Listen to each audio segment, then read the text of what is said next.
오늘 이 시간 함께 상고할 하나님의 말씀은 요한복음 9장 1절에서 12절까지의 말씀입니다. 요한복음 9장, 드디어 우리가 이제 8장을 마치하고 9장의 말씀을 상고하게 됐는데요. 우리 다 자리에서 일어나서 하나님의 말씀을 받도록 합시다. 요한복음 9장 1절에서 12절의 말씀을 한 절씩 교독하도록 합니다. 제가 9장 1절 말씀 읽겠습니다. 예수께서 길을 가실 때에 날때로부터 맹인된 사람을 보신지라. 제자들이 물어 이르되 라삐여, 이 사람이 맹인으로 난 것이 누구의 죄로 인함이니까? 자기니까 그의 부모니까? 예수께서 대답하시되 이 사람이나 그 부모의 죄로 인한 것이 아니라 그에게서 하나님이 하시는 일을 나타내고자 하심이라. 때가 아직 낮음에 나를 보내신 이의 일을 우리가 하여야 하리라. 밤이 오리니 그때는 아무도 일할 수 없느니라. 내가 세상에 있는 동안에는 세상의 빛이로라. 이 말씀을 하시고 땅에 침을 뱉어 진흙을 이겨 그의 눈에 바르시고 이르시되 실로암 못에 가서 씻으라 하시니 실로암은 번역하면 보냄을 받았다는 뜻이라. 이에 가서 씻고 밝은 눈으로 왔더라. 이웃 사람들과 전에 거리는 것을 보았던 사람들이 이르되 이는 앉아서 구걸하던 자가 아니냐. 어떤 사람은 그 사람이라 하며 어떤 사람은 아니라 그와 비슷하다 하거늘 자기 말은 내가 그라 하니. 그들이 묻되 그러면 내 눈이 어떻게 떠졌느냐. 대답하되 예수라 하는 그 사람이 진흙을 이겨 내 눈에 바르고 나더러 실로암에 가서 씻으라 하기로 하기에 가서 씻었더니 보게 되었더라. 그들이 이르되 그가 어디 있느냐. 이르되 알지 못하노라 하니라. 아멘. 우리 함께 인사하도록 합시다. 눈부시게 아름답습니다. 눈부시게 아름답습니다.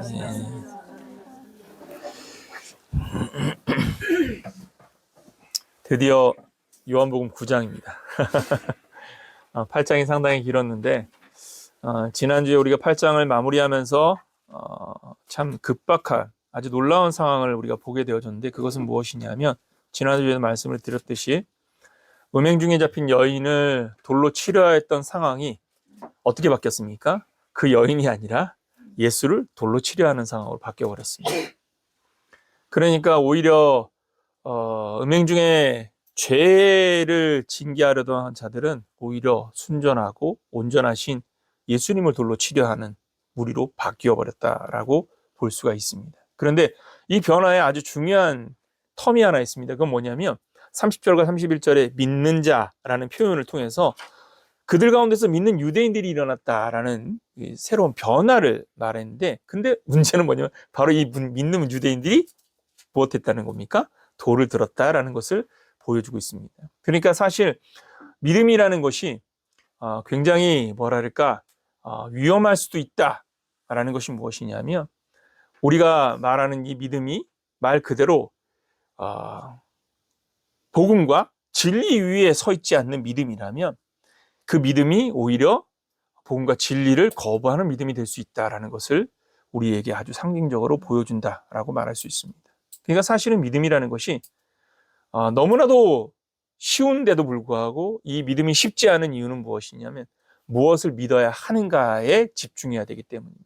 믿음이라는 것은 맹목적인 것이 아닙니다. 대상이 없이 목적이 없는 믿음이 아니라 무엇을 믿는가가 중요하다는 것. 그래서 결국은 그 대상을 아는 것. 그래서 사실은 믿음의 대상을 아는 게 믿음의 출발점이다라고 말할 수 있는 겁니다. 믿음의 대상을 모르면서 믿는다라고 말한다면 그렇다면 그 믿음은 공허할 수밖에 없는 것이죠. 결국은 믿음의 대상을 명확히 아는 것. 사도 바울이 복음을 전하면서 아레오바고에서 이제 많은 사람들 앞에서 연설을 하게 설교를 할 기회를 얻게 됐거든요. 이 아레오바고에서의 설교가 무엇을 말하느냐 하면 많은 철학자들 앞에서 이름 없는 신에게 예배하는 숭배하는 자들 앞에서 우리가 과연 누구를 예배해야 되는 것인가에 대해서 선언하는 복음을 선포하는 은혜의 현장이었습니다. 결국은 복음을 선포하는 현장에서 복음을 선포하는 것 때문에 사도 바울이 위기를 당하게 되죠. 결국은 우리가 근본적인 차이는 무엇이냐면 무엇을 아는가, 무엇을 믿는가. 믿음이라는 것은 맹목적인 것이 아니라 믿음의 대상이 무엇인지를 규정하는 것이 믿음의 출발이고, 그런 믿음의 규정이 무엇을 만드냐면 내가 무엇을 따라가는 삶, 어떤 것을 따라가는 자인지를 명확하게 하는 것입니다.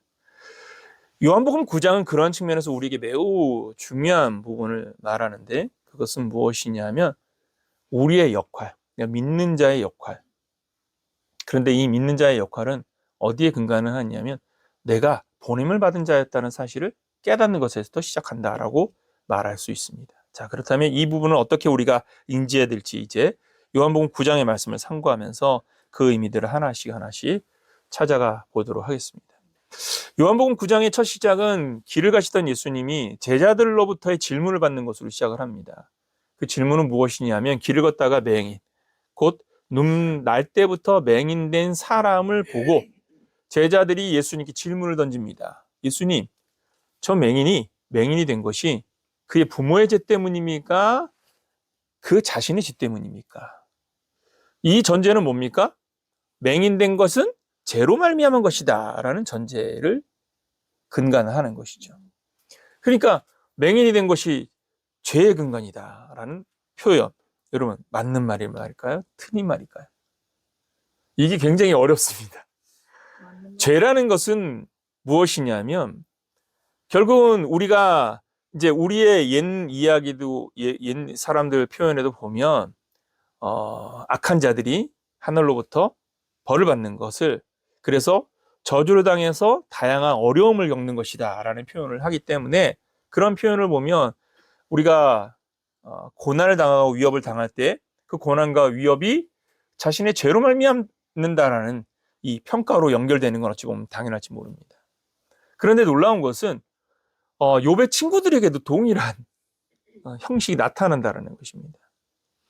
욥이 고난을 당할 때에 이 고난이 죄 때문에 말미암았다라는 근거를 끊임없이 욥의 친구들이 말한다라는 것이죠. 그러니까 그 이유는 무엇입니까?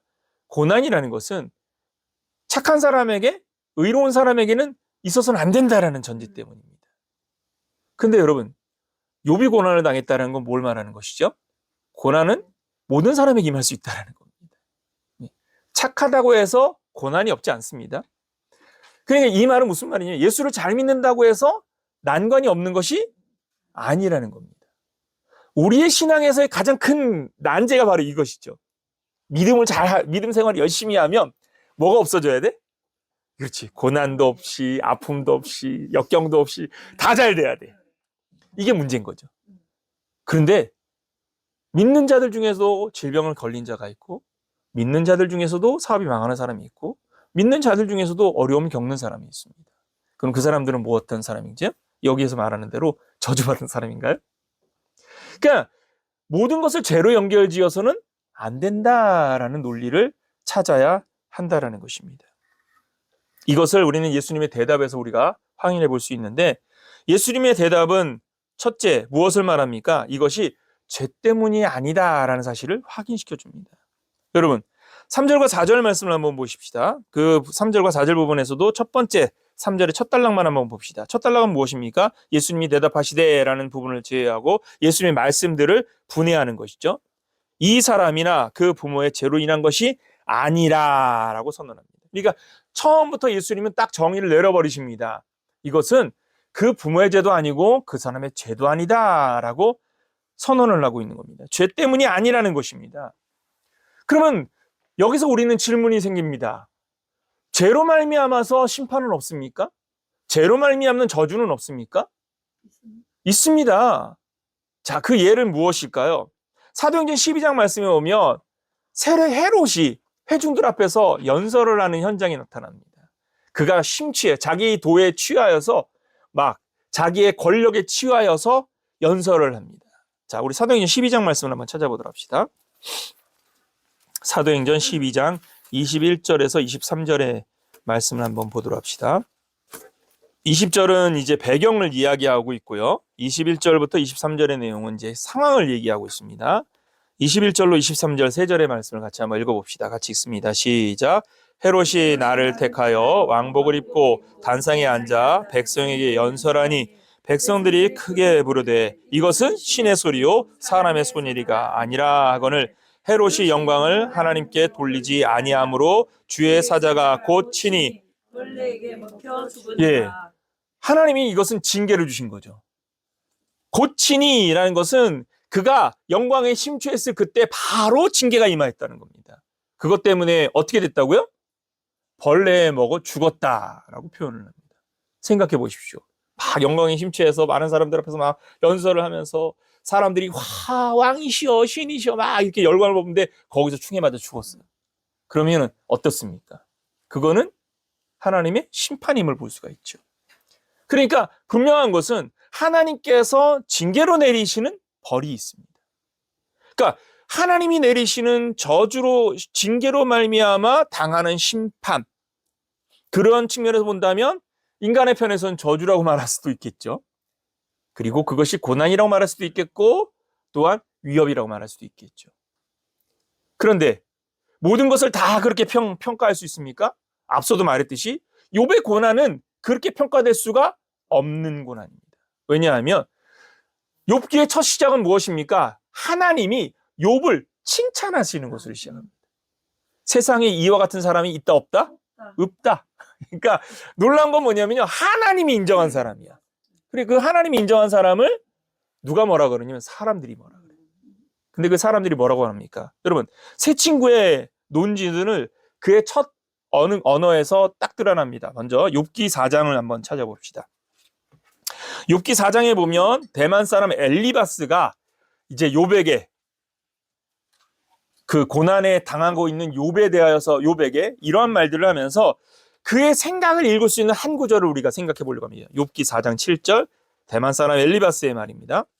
욥기를 딱 펼쳐놓고 한번 봅시다. 4장 7절 같이 한번 읽어볼까요? 시작. 생각하여 보라. 죄 없이 망한 자가 누구인가? 정직한 자의 끊어짐이 어디 있는가? 자, 엘리바스의 근간은 무엇입니까? 뭐 없이 망한 사람 없다? 죄 없이 망한 사람은 없다. 생각해봐라. 죄 없이 망한 사람이 있냐? 그러니까 네가 망한 거는 뭐 때문이야? 죄 때문이야 라고 말을 하는 겁니다. 근데 욥은 죄 때문에 망한 겁니까? 아니요, 틀린 거죠. 수아 사람 빌닷은 뭐라고 말합니까? 8장 4절입니다. 욥기 8장 4절.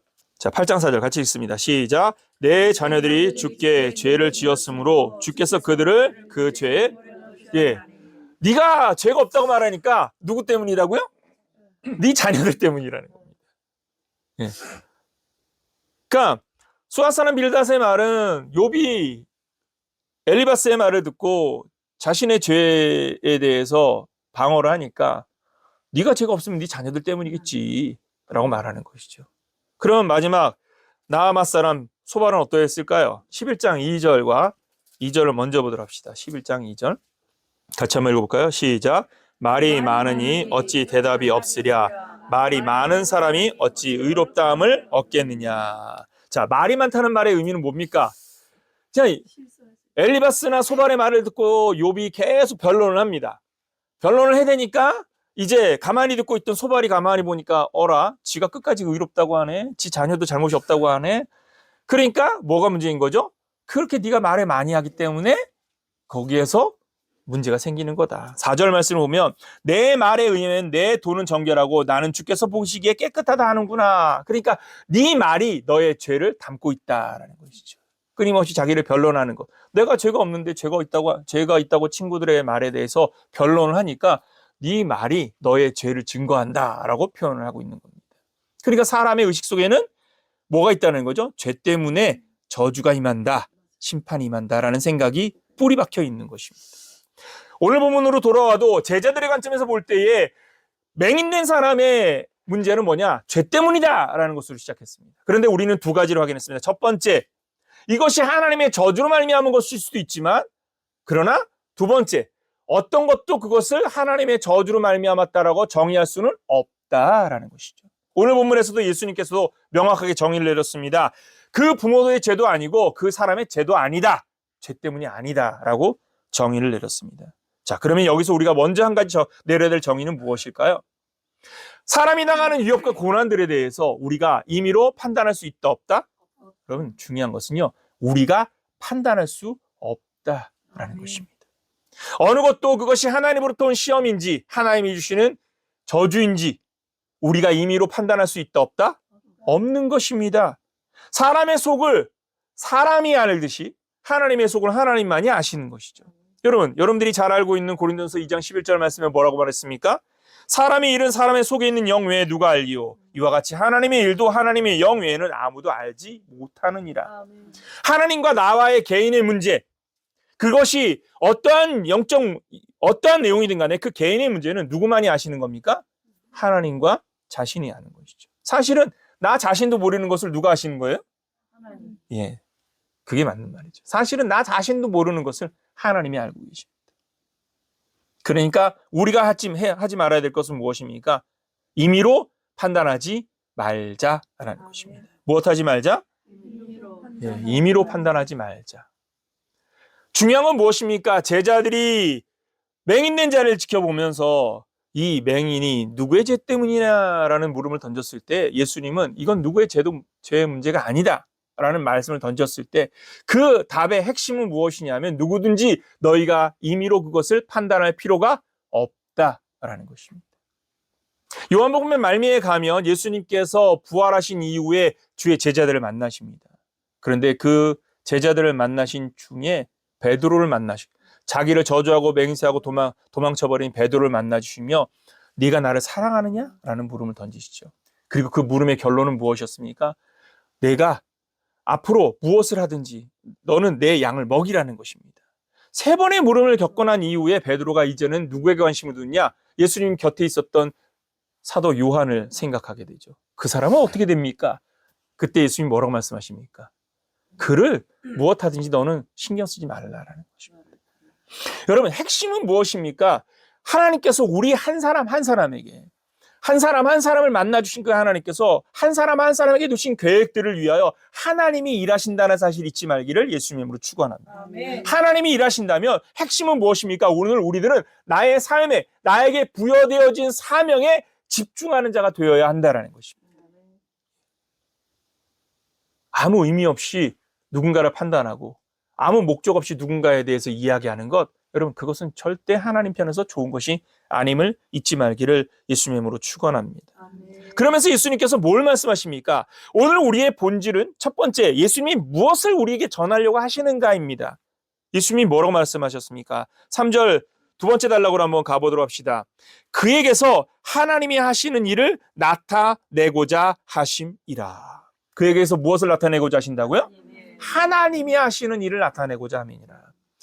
자, 이제 우리의 질문은 무엇입니까? 그러면 그를 통하여서 하나님이 하시고자 하는 일들이 무엇인가라는 것이죠. 아주 중요한 사인을 그를 통해서 보여주시고자 하는 겁니다. 그를 어떻게 치료하셨습니까?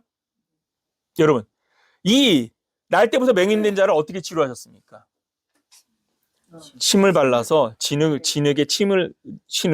침으로 이겨서 그것을 눈에 바르신 다음에 어떻게 하죠? 실로암 못으로 보내십니다. 그리고 그곳에 가서 씻으라고 말을 합니다. 여러분, 이 과정을 우리가 주목해야 됩니다. 왜 이런 과정들을 하시는 것입니까? 이 과정에는요, 아주 중요한 목적이 있습니다. 실로암 못에 가서 씻으라는 겁니다. 실로암은 무슨 뜻이었다고 했죠? 여러분, 7절 말씀에 오면 실로암은 번역하면 무엇을 받았다? 보냄을 받았다. 보냄받은 자라는 것입니다. 보냄받은 자라는 의미는 우리에게 아주 중요한 말을 말합니다. 오늘 우리들 또한도 어떤 사람들인 겁니까? 보냄을 받은 사람들입니다. 하나님으로부터 보냄받은 자들, 하나님이 택하여 부르신 자들은 땅에 보내심을 받은 자들이라는 사실 잊지 말기를 예수님의 이름으로 축원합니다. 이 보냄을 받은 자들에게 일이 있음을 말하고 있는 겁니다. 사명이 있음을 말하는 겁니다. 자, 뭘 말합니까? 4절 말씀 보십시오. 때가 아직 낮음에 나를 보내신 이의 일을 우리가 하여야 하리라. 때가 아직 낮음에 나를 보내신 이의 일을 우리가 하여야 하리라. 여기에 재밌는 구조가 있죠. 나를 보내신 이의 일. 보내심을 받은 자들은 내가 누구로부터 보냄을 받았는지를 아는 자일 것입니다. 그렇게 보내신 자의 뜻을 행하는 것이 보냄받은 자의 일이라는 것을 잊지 말기를 예수님의 이름으로 축원합니다. 그러니까 믿음이라는 이야기를 했을 때 앞서 말씀을 드렸듯이 내가 누구를 믿는가를 아는 것이 중요한 이유가 뭐냐면 그 보내신 자를 알 때에 그 보내신 자의 뜻을 위하여 일하는 삶의 행동으로 갈 수 있기 때문인 것입니다. 여러분, 나를 보내신 자를 아는 자가 되기를 예수님으로 축원합니다. 아멘. 그리고 그 보내신 자의 뜻을 아는 일에 힘쓰는 자가 되기를 예수님으로 축원합니다. 아멘. 그러니까 결국은 우리는 믿음의 여정을 갈 때 이 믿음의 여정이라는 것은 그냥 하늘을 바라보면서 감 떨어지듯이 무엇인가 떨어지기를 기다리는 여정이 아닌 것입니다. 사실은 보내심을 받은 자들은 그 보내심 속에 하나님이 나를 택하여 부르신 그 부르심 안에 하나님이 부르신 사명이 있기 때문에 그 사명의 일을 해 나가는 것, 그 일을 해 나가는 것, 그게 믿는 자의 당연한 삶의 방향이라는 것입니다. 그러니까 믿는 자가 제자가 될 수밖에 없는 이유가 그것이죠. 믿는 자가 제자가 될 수밖에 없는 이유는 뭡니까? 보내신 자의 뜻을 위하여 사는 자이기 때문인 것입니다. 자, 그러면 여기에서 우리가 주목해야 될 것은 무엇입니까? 우리가 하여야 한다라는 부분일 것입니다. 나를 보내신 이의 일을 우리가 하여야 한다. 여기에 우리가 하여야 한다라는 이 우리라는 단어적 의미를 보면 내가라고 표현하지 않았다는 것. 그러니까 예수님이 자신을 내가라고 표현하지 않았다는 것. 왜 이렇게 표현했을까? 여러분, 우리라는 표현에서 우리는 먼저 무엇을 주목해야 됩니까? 하나님과 예수님과의 관계를 생각해 볼 수 있습니다. 하나님이 보내신 예수님. 그래서 하나님과 예수님을 동일시한다는 관점에서 하나님과 예수님의 관점을 볼 수 있죠. 두 번째는 무엇입니까? 예수님과 그의 제자들일 것입니다. 예수님께서 택하여 부르시고 그들을 또한 보내시는 자로서 곧 그의 제자들이 보내시는 자 예수님, 보냄을 받은 자, 제자들에게 두 번째 관점에서는 예수님과 제자들이라는 관점을 볼 수가 있겠죠. 그렇다면 세 번째 관점은 무엇을 볼 수 있겠습니까? 바로 예수님과 택함과 부르심을 받은 우리라는 관점을 볼 수가 있는 것입니다. 오늘을 사는 그리스도인들. 그러니까 우리라는 이 단어를 쓴 이유는 무엇이냐면 하나님과 예수님과의 관계를 통하여 예수님과 제자의 관계를 말하고 예수님과 제자의 관계를 통하여 예수님과 우리의 관계를 말하려고 하는 것에 있다는 것입니다. 여러분, 우리들 자신이 곧 하나님으로부터 보냄을 받은 예수님과 같이 우리들 또한 예수님으로부터 보냄을 받은 하나님의 자녀이라는 사실을 잊지 말기를, 제자라는 사실을 잊지 말기를 예수님의 이름으로 축원합니다. 아멘. 이렇게 보냄을 받은 자들에게 일이 있다라고 표현을 합니다. 그런데 이 일은 어떤 일이냐면 재미있는 것이 이 일은 첫째, 과시적이지 않다라는 것을 주목해야 됩니다. 어떤 적이지 않다고요? 과시적이지 않다. 제가 왜 과시적이지 않다라는 표현을 먼저 집중하느냐면 과시적이라는 말의 의미는 무엇입니까? 우리들이 살아가는 삶의 현장에서 우리가 무슨 일을 행하면 드러내려고 합니까? 숨기려고 합니까? 드러내려고 하죠. 내가 이런 일을 했는데라는 표현을 많이 합니다. 자, 예수님이 이 땅에 오셨을 때에 예수님의 형제들도 예수님께 뭘 요청했습니까? 당신을 드러내십시오. 당신을 드러내기 위하여서 무교절에 올라가십시오. 예, 예루살렘에 올라가십시오. 예수님을 떠밀려고 했습니다. 왜죠? 드러낸, 과시적으로 해야 된다고 생각하는 겁니다. 그런데 예수님의 일은, 하나님의 일은 이렇게 과시적으로 하는 것이 아니라는 것을 오늘 이 맹인을 치료하는 사건을 통해서 예수님이 우리에게 보여주고 있다는 것입니다. 자, 예수님을 어떻게 보여주고 있습니까? 여러분, 만약에 예수님께서 자기의 권위를 드러내려고 하신다면 바로 앞에 어떤 일이 있었습니까? 자기를 돌로 치려 하는 유대인들의 무리를 피하여 도피했습니다. 그렇게 도피하였던 예수님이라면 오히려 무엇했습니까? 그 무리들을 불러놓고 맹인을 앞에 놓고서 치료하면 되지 않습니까? 과시적이라고 하면 그들 앞에 서서 선포하는 것이 더 쉬울 것입니다. 내 이름으로 명하노니 눈을 뜰지어다. 얼마나 과시적입니까? 스펙타클합니까? 많은 사람들 앞에서 자기의 권위를 말 한마디로 이룰 수 있다는 영적 권위를 보여주는 것만큼 과시적인 것은 없습니다. 그렇지 않습니까? 무대 딱 펼쳐놓고 위에 서가지고 목사가 딱 서가지고 예수의 피로 딱 때리면 그냥 넘어가가지고 예? 모든 병이 다 치료돼. 얼마나 멋집니까? 나도 좀 그래봤으면 좋겠는데. 근데 아직 그걸 시도를 해보진 않았어요. 왜냐 내 머릿속에 그런 그림이 없어가지고 예. 머리 치면 그냥 팍팍 넘어가는 거. 예. 얼마나 좋겠습니까? 그렇게 과시적이지 않아. 오히려 예수님은요, 잘 보세요. 지금 이 상황은 길을 가시면서 제자들이 묻는 상황인데, 그런데 예수님이 어떻게 하시냐? 그 맹인을 조용히 부른 겁니다. 그리고 진흙에다가 침을 뱉어서 진흙을 이겨서 눈에 발라주고, 그러고 나서 실로암 못에 가서 씻으라고 했습니다. 여러분, 이 맹인이 눈을 뜬 것, 사람들이 언제야 알아챘습니까? 언제 알아챘습니까? 눈 뜬 이후에 알아챘습니다. 어라? 이거 분명히 맹인이었는데? 그 사람을 아는 사람들, 그 지역에 있는 수많은 사람들은 이가 날 때부터 맹인이었기 때문에 이 자가 맹인이라는 사실을 알고 있는 겁니다. 그런데 어라? 눈을 떴네. 사람들이 모르게 역사는 이루어지고 있는 것입니다. 누가 눈을 뜨게 했는지 압니까? 모릅니까? 모릅니다. 여러분 10절 말씀해 보십시오. 그들이 묻되 그러면 내 눈이 어떻게 떠졌느냐라고 묻고 있습니다. 사람들은 예수님이 그 과정, 치료의 과정을 위하여 지능을 이기거나 실로암 못에 가서 씻게 하신 이 과정을 모르게 하신 것입니다. 하나님의 일은 과시적이지 않습니다. 누군가에게 자기가 이 일을 통하여서 자기의 능력을 보여주고 자기의 실력을 보여주기 위해서 행하는 일들이 아니라는 것입니다. 본질은 무엇입니까? 불쌍히 여기고 긍휼히 여기는 마음.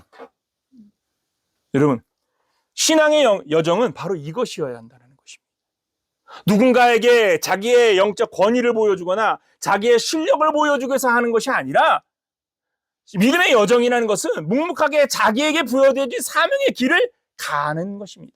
누가 인정하지 않아도 그 길을 가는 것입니다. 보십시오. 돌을 던져서 죽이려고 하는 때였습니다. 모든 사람들이 예수를 죽이려고 하는 그때에 예수님께서는 자기를 오히려 드러내지 아니하시고 자기의 영적 권위를 조용히 사용하신다는 것입니다.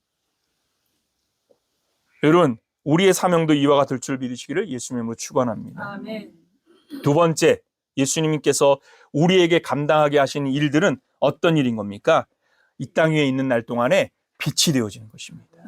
여러분, 예수님께서 뭐라고 말씀하십니까? 5절 말씀해 보십시오. 내가 세상에 있는 동안에는 세상의 빛이로다.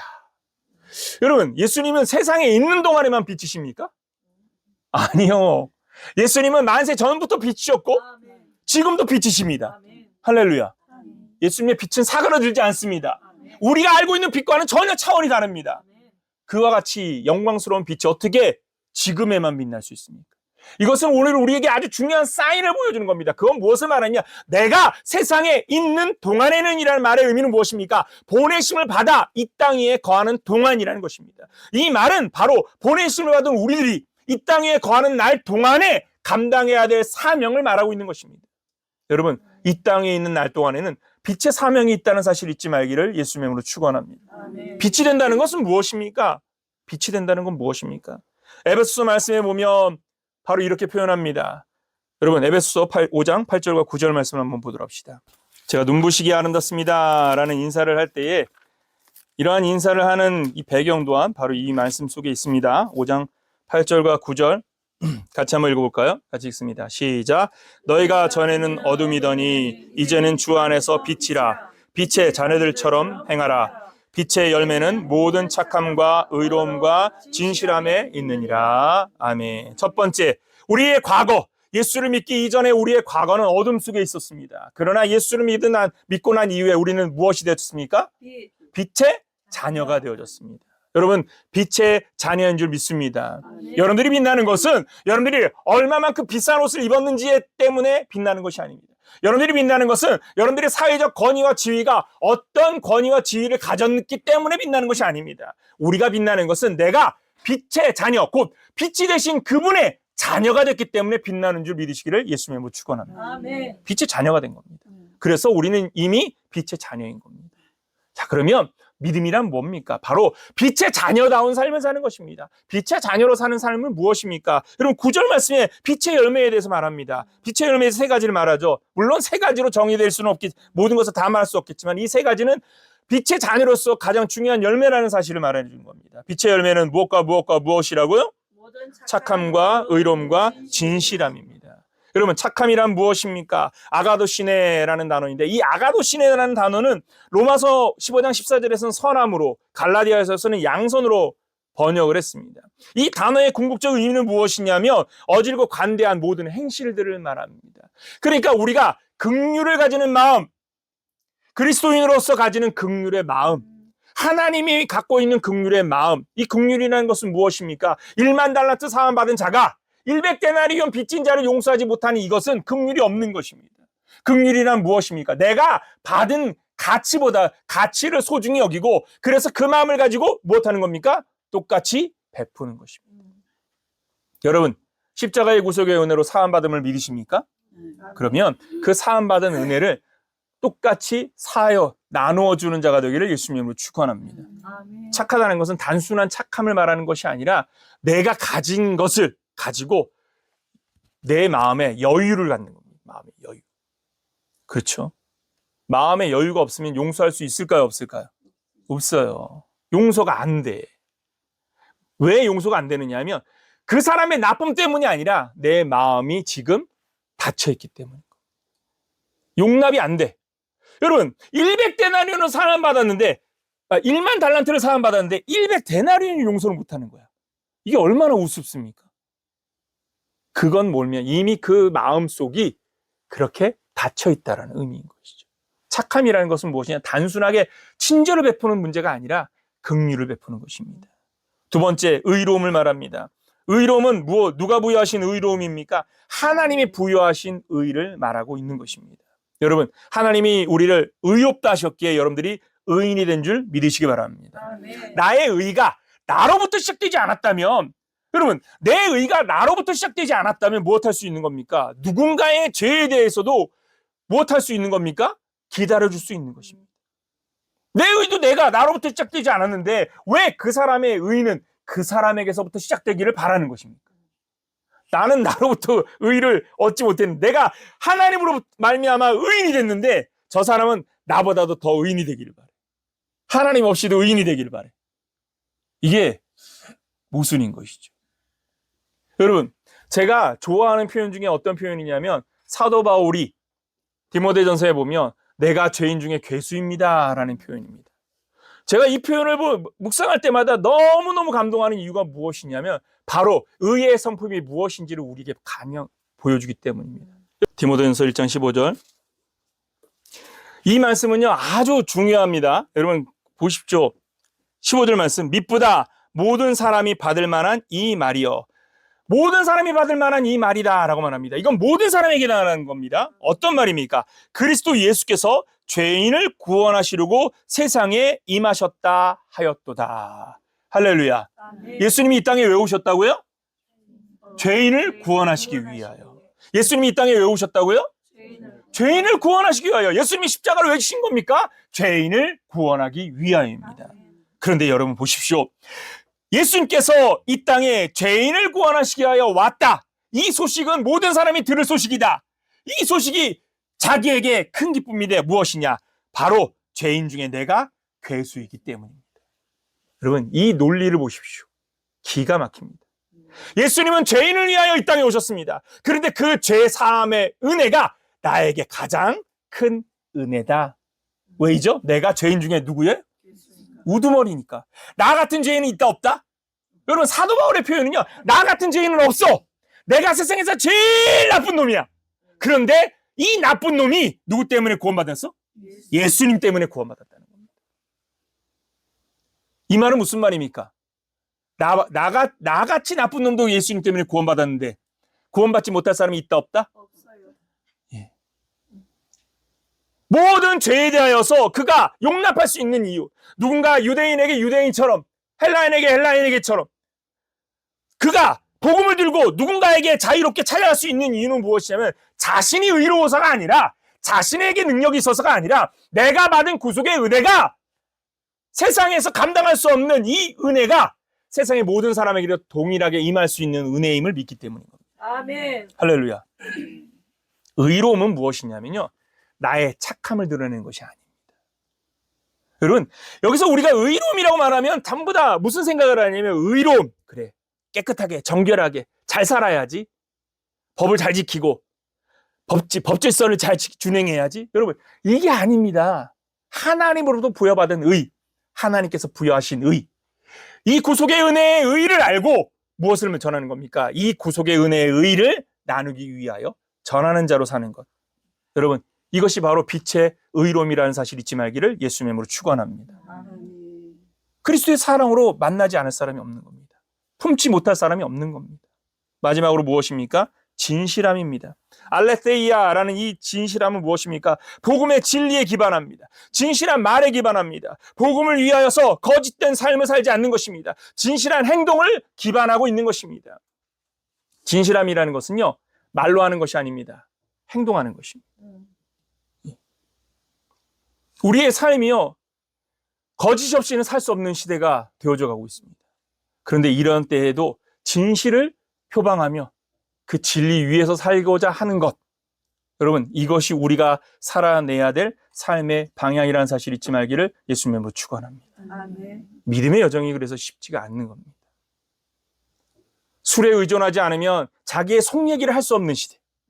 그렇지 않습니까? 사람들이 왜 자꾸 술을 먹냐고, 술 한 잔 들어가서 얼큰하게 친한 다음에 그냥 자기 속 얘기하는 거, 그러면서 자기가 갖고 있는 스트레스를 푼다고 얘기합니다. 근데 여러분, 말짱한 정신에도 그렇게 할 수 있다는 것 때문에 다들 놀라워요. 여러분, 말짱한 정신으로 할 수 있습니까, 없습니까? 왜 대답을 안 해요? 여러분들은 술 먹고서 대화하세요? 예? 여러분, 맑은 정신으로도 여러분, 우리의 마음에 있는 깊은 이야기들 다 털어낼 수 있는 겁니다. 왜입니까? 우리가 무엇을 가진 자입니까? 여러분, 뭘 갖겠습니까? 착함, 하나님의 긍휼의 마음을 갖고 있기 때문에 용납하지 못할 마음이 없어. 너그러운 마음으로, 풍요로운 마음으로 무엇이든 받아들일 마음의 의지를 갖고 있고, 또한 하나님이 부여하신 의 때문에 누구를 정죄하는 삶이 아니라 그를 용서하는 삶, 십자가의 도로 그를 용서하시는 구속의 은혜를 전하는 사람으로 살아간다면 여러분, 포용하지 못할 게 뭐가 있는 겁니까? 문제는 뭡니까? 이러한 신앙의 영적 의지를 가진 자들이 없기 때문에 뭐가 안 되느냐면 나눔이 제대로 안 되는 것이죠. 예. 싸울 수 있습니다. 안 싸우고 살 수 있는 사람이 있습니까? 여러분, 에베소서 말씀에 보면요, 분을 품지 말라라고 말하진 않습니다. 그래, 품어도 뭐 하기 전에? 해가 지기 전에. 분을 안 품을 수는 없습니다. 사람과 사람이 사는데 어떻게 다 만족시킬 수 있습니까? 때로는 어긋날 수 있고, 때로는 빗나갈 수 있고, 내 생각은, 그러니까 자기 머릿속에 담아놓은 생각을 저 사람이 안다고 생각하는 건 이거 문제인 거죠. 예. 어젠가요? 아들이 이제 저희를 이제 픽업을 오기로 했는데, 카톡에다가는 씻고 나갈게, 이렇게 45분에 만나? 씻고 나갈게? 이렇게 한 거예요. 근데 45분에 우리가 길바닥에 나가가지고 우리 부부 둘이서 추위에 덜덜덜덜 떨는데 안 와. 45분에 안 와. 그래서 내가 전화해봐라 그랬더니 이제 씻었대. 뭔 소리야? 아니 내가 엄마한테 그러니까 그 씻고 나서 출발할 때 전화 연락한다고 했는데 안 했거든, 카톡에. 그래 지 머릿속에 그렇게 한 거야. 지 머릿속에 있는 거를 자기는 당연히 했다고 생각했고 우리는 전혀 들은 바가 없으니까 지 머릿속에 있는 거를 우리가 어떻게 알아? 그래 가서 뭐라 그랬더니 자기는 머릿속에 한 줄 알고 그랬다고. 엄마 아빠 잘못이라고 싸우더라고요. 내가 못 알아들은 부모의 잘못이다 내가 그랬어. 근데 여러분 생각해 보십시오. 이와 같아. 우리들의 싸움이라는 게요, 머릿속에 있는 생각을 내가 당연히 말했다고 생각을 하는데 사실은 말하지 않는 생각들이 많거든요. 예. 그러다 보니까 핀트가 벗어나서 싸우는 일들이 많은 거야. 예. 그래도 다행인 것은 풀어내니까 같이 앉아서 야, 너 왜 그래? 그래서 막 이렇게 말싸움을 해서라도 풀어내니까 중요한 건 뭡니까? 바로 이렇게 우리는 문제를 극복하면서 그것을 풀어내는 과정 속에서 믿음의 여정을 한다라는 것을 잊으면 안 되는 것입니다. 신앙이란 무엇입니까? 여러분, 우리가 자기를 드러내기 위한 삶으로 사는 것이 아닙니다. 자신을 드러내지 아니하고 과시적이지 않으면서도 그러면서 무엇하느냐? 하나님이 주신 이의 은혜의 사명에 집중하는 것. 그 사명이 무엇입니까? 빛의 자녀로서의 삶이라는 것. 빛의 자녀로서의 삶은 무엇입니까? 착함과 의로움과 진실함입니다. 모든입니다. 여기 앞에 있는 전제된 형용사가 뭐냐면 모든 착함과 의로움과 진실함이라는 것. 그러니까 그리스도인으로서 우리가 하나님의 자녀로서 살아나갈 때 우리가 감당해야 되는 일을, 그건 무엇이냐? 내가 그 자리에서 주어진 사명 앞에서 자신의 본분을 다하는 것이 우리의 일이라는 것을 잊지 말기를 예수님의 이름으로 축원합니다. 그래서 오늘 설교의 제목이 뭡니까? 우리가 해야 합니다. 우리가. 누가 해야 된다고요? 우리가. 왜 우리가라고 말했습니까? 하나님과 예수님이 함께 하셨던 것처럼, 예수님과 제자들이 함께 했던 것처럼 예수님과 우리들이 함께 하는 것입니다. 동행이란 무엇입니까? 그냥 공허하게 어떠한 목표를 정해놓고 그 목표에 도달하는 것이 동행이 아니라 그 과정 속에서 일하시는 하나님이 함께함을 알고 주님과 함께 가는 것입니다. 함께 가는 것. 지금 예수님께서는 오늘 날 때부터 맹인된 이 사람을 놓고 제자들에게 무엇을 알려주시냐면 영적 교훈을 주시는데, 우리가 이 땅 위에서 사는 날 동안에 보냄을 받은 자로서 감당해야 될 사명이 있는데 그 사명을 감당하는 자가 되라 라는 교훈을 먼저 제자들에게 들려주고 있다는 것을 잊어선 안 된다라는 것입니다. 한 맹인을 치료하면서도 사명을 알게 하신 것처럼 우리에게도 마찬가지로 우리에게 부여되어진 사명이 있다는 사실을 잊지 말기를 예수님은 축원합니다. 자기 사명이 무엇인가 라고 묻는다면요, 그것은 하나님의 뜻 안에서 여러분들이 하나님의 뜻 안에서 찾아가며 발견해 가는 것이 여러분들의 사명이라는 것 또한 잊지 마십시오. 모든 자가 똑같은 일을 하는 것이 아닙니다. 그렇기 때문에 이 전제 속에서 잊지 말아야 될 것은 함부로 누구를 판단하지 말라라는 것이죠. 임의로 판단하지 말고 우리가 할 일은 나에게 부여되어진 나의 삶에 집중하면서 각자의 자신의 사명에 집중하여서 그 사명을 감당하는 자가 되기를 예수님으로 축원합니다. 아멘. 기도하겠습니다.